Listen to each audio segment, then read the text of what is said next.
Hello and welcome to the Let It Wright podcast, the professional property lettings podcast for landlords, tenants and anyone with ears. I'm Miles, your host, and I'm a lettings manager for the Wright property in beautiful North Devon. And I'm here with... Claire Shamrock. Claire, who are you? Introduce yourself, please. I am the director of the Wright property. Hey, and we've both been in this business for many decades, in fact. Long time. We have expertise and we have years of knowledge to bring to anyone listening to this. So what we're going to do is, episode by episode, we're going to cover different facets of lettings for anyone interested, really. This week, we are starting with something very basic because it is the starting point for a lot of tenancies, deposits. So deposits, what are they? What are they for? Claire, do you want to outline? Sum of money that you put out when you rent a property against any sort of dilapidations that might occur, any accidents you might have during the tenancy where you as the tenant has done damage to the landlord's property. Absolutely spot on. Yeah, exactly. Yeah. We'll get into the actual weeds of like inventories and things like that at a later date.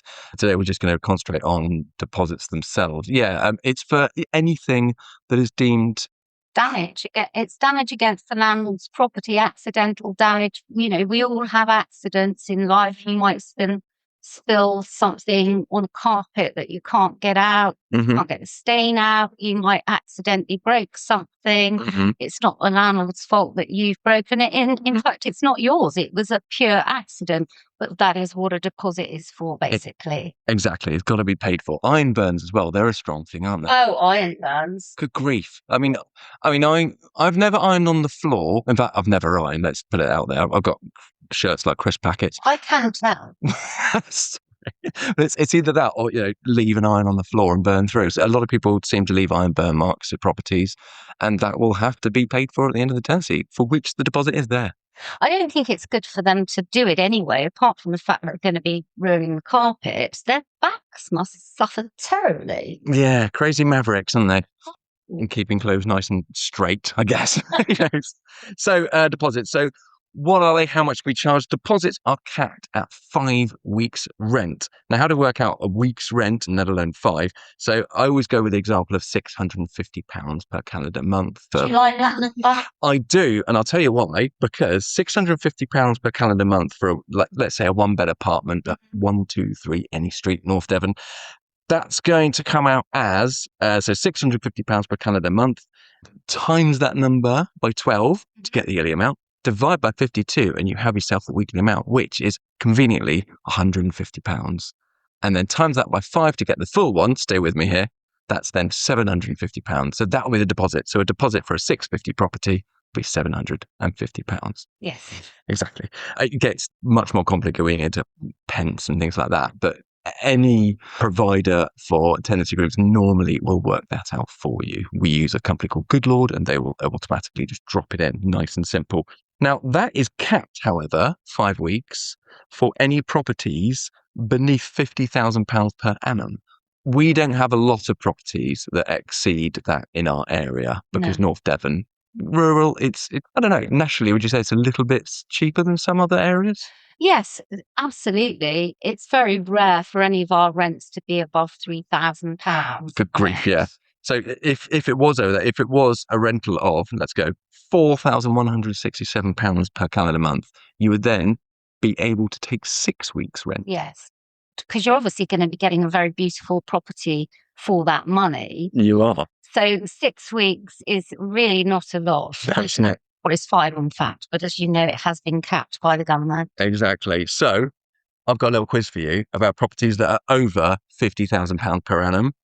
I'm going to give you a different property and you could tell me how much you think it rents for a month. So first of all, let's go. We've got a 5-bedroom, 3-bathroom detached house with drive and garage in Chigwell, Essex. How much per calendar month do you think that's going for? 5,000. Spot on. Get out. No way. Okay, you're absolutely right. Yeah, £5,000. Very nice looking place. And that's got a deposit then of £6,923. Okay, now let's go even more exclusive. It's a 1-bedroom flat on London's Harley Street. Okay, and it includes, get this, a concierge and bills. That's great. So how much do you think you're going to be paying for that? It's a 1-bedroom flat. 7,000. You're not far off, actually. £8,558 per calendar month. Wow. That is One bed. a one bed. That's amazing, isn't it? It's incredible. I mean, that is a life I will never lead. But that includes a shower, concierge has said. No bath, though. Oh. I know, I love a bath.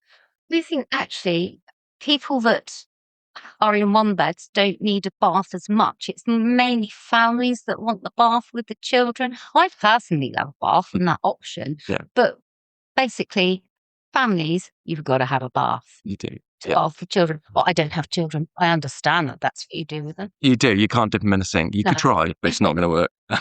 Speaking of baths, okay, last one here. A 5-bed townhouse in Marlborough Gardens, which is adjacent to the exclusive Royal Crescent. It's got a small bone kitchen. Don't know what one of those is. Okay, how much do you think that's renting for? 20,000 a month. Blimey. I wish you were right. It is an incredible £32,000 No. per calendar month. I mean, the Royal Crescent alone, I thought would be the top end, which it probably still is. I don't think you're renting if you're at the Royal Crescent, but yeah, £32,000 per calendar month for a 5-bed townhouse in Bath. Wow. That's got a deposit of £44,307. In reality, that would stack up, wouldn't it, with the ratio of the deposit? I guess so. Because you're going to get a very beautiful, well, one would hope you're going to get a very, very beautiful house for, how much did you say? For £32,000 a month. £32,000 a month. Can you imagine? So they would have to earn 3.5 times. I can't even begin to imagine how you'd have to be a crypto billionaire to be in that. Or like the president of Goldman Sachs or something, and you've probably got better things on your minds. It's only a second home for them. Absolutely is, yeah. Wow. Anyway, so well done. You got 1 of 3, but you're not bad at all. So protection. If you've got a deposit, and you damn well should do, what do you do with that deposit? Well, you've got 2 choices. You Okay. can put it in the TDP, which is a government-backed scheme. Or if you're an agent or a landlord, you can also put it in the TDS, which is an insured scheme. So the choice is yours, but it has to go into one of those 2 schemes. Absolutely, it does. Yeah, it must have proof that it's been done. So most tenancies will have that already baked into the contract. It's called prescribed information. Yeah.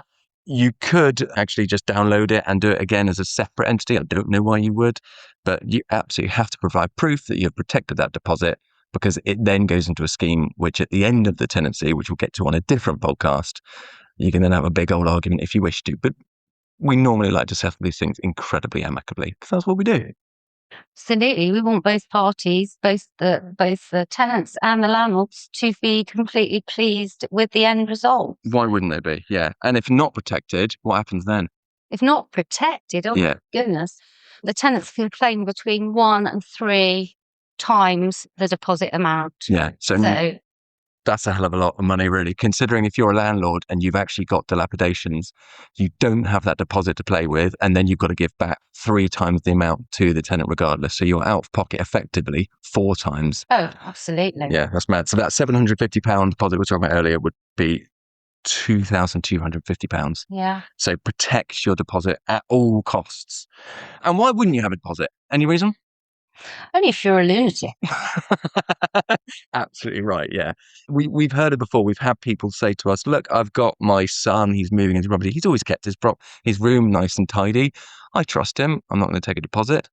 And what I say to that is, look at your property as a business. It is. It's almost a full-time job. That's why we as agents get involved on behalf of landlords, is because we take that pressure off and we will administer it. But yeah, don't not take a deposit.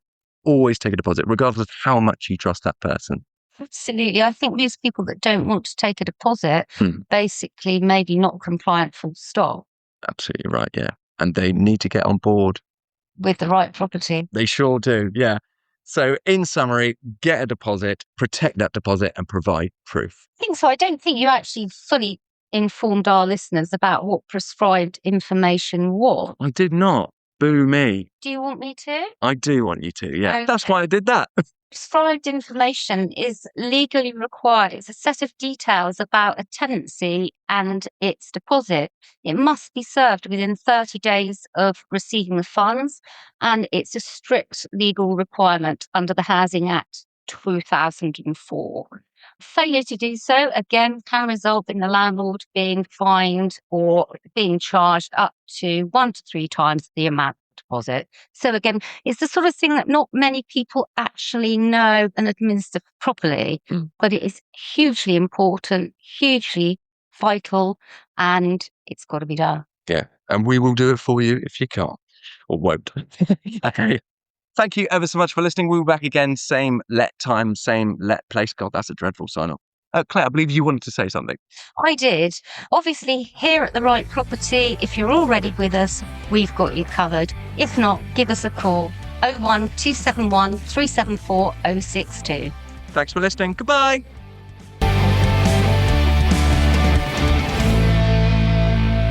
I know I love a bath.